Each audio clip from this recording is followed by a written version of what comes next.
আসসালামু আলাইকুম।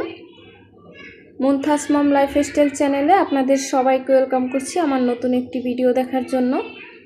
কাছে এবং দূরে যে যেখান থেকে আমার ভিডিওটি দেখছেন আশা করি সবাই অনেক ভালো আছেন।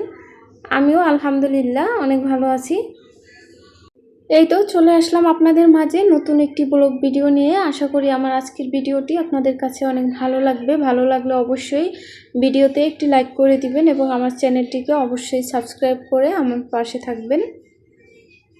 এই তো সকাল সকাল ঘুম থেকে উঠে মনে হলো বেডটাকে চেঞ্জ করে ফেলি। এটা অনেক দিন থেকে বিছানো ছিল, তো বেডের চাদরটা আর কি এটা হলো উঠিয়ে ফেলেছি। উঠিয়ে তারপরে ভালো করে ঝাড়ু দিয়ে পরিষ্কার করে নিলাম বেডটা। তারপরে হলো আমার খাটটাকে একটু মুছে নিতেছি। কিছুদিন না মুছলেই হচ্ছে ধুলোবালি জমে যায়, তো এই তো আমি হলো ভালো করে একটু ক্লিন করে নিলাম। এই তো খাটের দুই পাশটা একটু মুছে নিয়েছি। মুছে এরপরে হলো এই তো বিছানার চাদরটা তারপরে হলো বিছিয়ে দিব।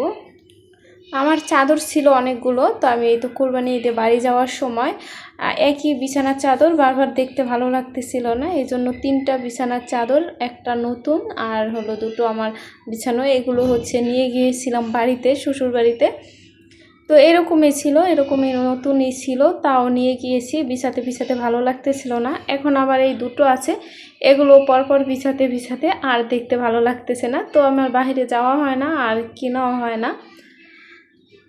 তো এই তো আমি হলো আমার বেডটাকে সুন্দর করে গুছিয়ে নিলাম। সকালে ঘুম থেকে উঠে বেড গুছিয়ে নিলে তারপরে রান্না করতে গেলে আর কোনো টেনশন থাকে না। তারপরে এই তো আমার ওয়ার্ডরোবটাকে একটু মুছে নিলাম, ড্রেসিং টেবিলটাও মুছে নিলাম। ড্রেসিং টেবিলটা মুছতে গেলে আমি সামনে যাই না, কারণ যেহেতু আয়না আছে এই জন্য আর যাওয়া হয় না, আর ড্রেসিং টেবিলটা এরকম ভালো করে দেখানোও হয় না।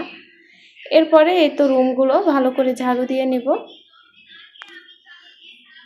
পুরো রুমটাকে সুন্দর করে ঝাড়ু দিয়ে তারপরে একদম ক্লিন করে তারপরে রান্নাবান্না শুরু করে দিই আমি সবসময় প্রতিদিনই।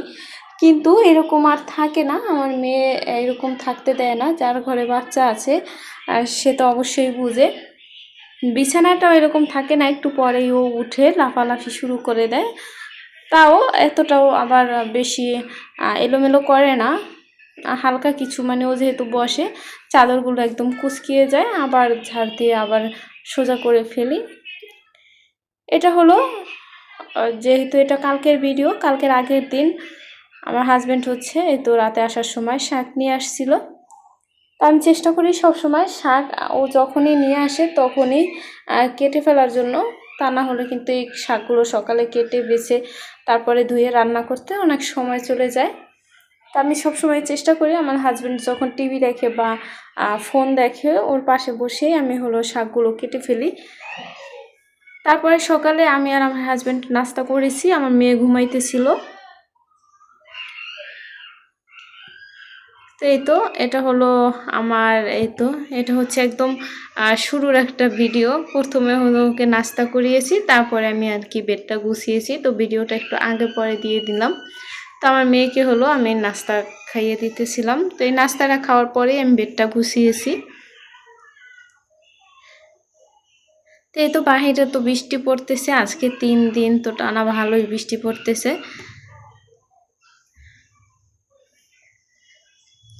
এরপরে এই তো চলে আসলাম রান্না করব। আমি শাকগুলোতে বালু ছিল, এই জন্য আমি বালতির ভিতরে, বড় বালতির ভিতরে তারপরে চুবিয়ে চুবিয়ে ধুইতেছিলাম। শাক আমার ছোট যে কোনো পাত্রে ধুইতে এমনিতেও ভালো লাগে না, মনে হয় যে ভালো করে ধোয়া হয়নি। যদি দেখি নিচে বালু নেই, ধুইতে ধুইতে বালু জমে না, তাও আমার কাছে ভালো লাগে না। এই জন্য আমি কি করি, বালতির ভিতরে যদি বেশি শাক হয় আর শাকটা যদি দেখি আমি বালু আছে, তাহলে ওই শাকটা বালতির ভিতরে নিয়ে চুবিয়ে চুবিয়ে তারপরে ভালো করে ধুয়ে নিয়ে আসি। অনেকগুলো পানি চেঞ্জ করে তারপরে আমি ধুয়েছি। এরপরে শাকগুলো কুচি করে নিয়েছি, সাথে পেঁয়াজ রসুন কাঁচামরিচ এগুলো কুচি করে নিয়েছি, মাছ ধুয়ে নিয়েছি, এগুলো আজকে রান্না করব।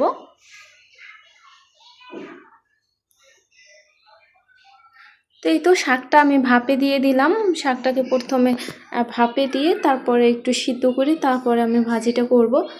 সবসময় ভাপে দিই না, মাঝে মাঝে একদম ডিরেক্ট একদম ভেজে ফেলি, আবার মাঝে মাঝে ভাপ দিয়েও নিই। এই তো আমি হলো পেঁয়াজ কাঁচামরিচ আর রসুন কুচি, আমি শাক ভাজিতে রসুন কুচিটা সবসময় ব্যবহার করি, এতে করে ভালো লাগে খেতে। তো এই তো এগুলো হচ্ছে ভাজা ভাজা হয়ে গেলে আমি শাকটা দিয়ে দিলাম, শাকটাকে ভালো করে ভেজে নিব। কমলি শাকটা যদিও আমার অনেক বেশি পছন্দের। তো এই তো আমি হলো শাকটাকে ভালো করে ভেজে নিয়েছি, এরপরে তো মাছটাকে বসিয়ে দিলাম। তো মাছটাকে কিভাবে বসিয়েছি সেটা আর আজকে দেখালাম না, আর অপর চুলা হচ্ছে ভাতটা বসিয়ে দিলাম। তো এই তো আমার শাকটা ভাজা শেষ। শাকটা কিন্তু অনেক বেশি মজা হয়েছিল। কমলি শাক এমনিতেই মজা লাগে, আমার মনে হয় শুধু সিদ্ধ করলেও কমলি শাকটা মজা লাগে। আর এই তো মাছের ভিতরে আমি হচ্ছে একটু আলু দিয়ে দিব, কারণ আমার মেয়ে ভাত খেতে আলু লাগে, তো এই জন্য আর আমরাও খাবো, তো একটু কিছু পরিমাণে আলু দিয়ে দিলাম। তারপরে এই তো উপর থেকে ধনিয়া পাতা দিয়ে দিলাম, পরিমাণ মতো ঝোল রেখে তারপরে আমি হলো রান্নাটা করে নিলাম। এরপরে আমার মেয়ে হলো বলতেছিল আম্মু চিনি খাবো, আমার চিনি দেখে বলতেছিল আম্মু চিনি খাবো। তো আমি হলো ওকে একটু চিনি দিয়েছি, চিনি দেওয়ার পরে একটু চিনি খেয়ে বলতেছে আম্মু মুড়ি দাও। তো এটা কেন বললো জানি না। তারপরে আমি কি করলাম, মুড়িটাকে একটু অন্যভাবে দিলাম, মুড়িটাকে ধুয়ে তারপরে আমি এটার ভিতরে হলো পানি দিয়ে তারপরে চিনি দিয়ে এরপরে এটাকে আমি গুলিয়ে ওকে দিলাম, যেন খেতে ভালো লাগে, নরম হয়ে যায় এই জন্য। তো হচ্ছে 2-3 চামচ খেয়ে তারপরে রেখে দিছে, বলতেছে আম্মু আর খাবো না, এই আর কি। তো এরপরে তো আমি হলো একটু সন্ধ্যার সময় চা বসাইতেছি। এই তো টানা 2-3 দিন বৃষ্টিতে একটু আমার কেমন ঠান্ডা ঠান্ডা লেগেছে আর একটু গলা ব্যথা করতেছিল, যে কারণে আমি চা বসিয়ে দিলাম। এই তো চাটা হইতেছে, তো আমি হচ্ছে মশলা চা করব। তো একটু এলাচ, একটা তেজপাতা, দারুচিনি আর একটু লবঙ্গ দিয়ে দিলাম। এগুলো দিয়ে তারপরে এই তো চা পাতাটা দিয়ে আমি হচ্ছে চা জাল করে নিলাম। আমি কিন্তু চায়ের কালারটা এরকমই রাখি, একদম কালো হয়ে গেলে ওই চাটা আমার কাছে খেতে ভালো লাগে না, একটু তেতো লাগে। আর দেখতেও একদম বেশি কালো হলে কেমন যেন লাগে দেখতে। আমি চায়ের কালারটা এরকম রাখার চেষ্টা করি। এই তো তারপরে এই তো একটা বিস্কুটের প্যাকেট, এটাকে আমি ভেঙে নিব এখন। এই বিস্কুটটা দিয়ে হচ্ছে চাটা খাবো। এটা হলো এনার্জি বিস্কুট, এই বিস্কুটটা কিন্তু আমার অনেক ভালো লাগে। ওই বিস্কুটটা শুধু শুধু খেতে অনেক বেশি ভালো লাগে। তা আমার বাসার যে বিস্কুটগুলো ছিল, আমার হাজব্যান্ড যেগুলো এনে রেখে দেয় ওগুলো সবই শেষ। তো হচ্ছে এই বিস্কুটের কয়েকটা প্যাকেট নিয়ে আসছে, আমার মেয়ে খাবে আর আমারও প্রয়োজন হলে খাবো এই জন্য। তো এটা দিয়ে আমি চা খেতেছিলাম, ভালোই লাগতেছিল। তো এই তো আমি হচ্ছে এটাকে নিয়ে এখন আমার মেয়ের কাছে চলে যাইতেছি।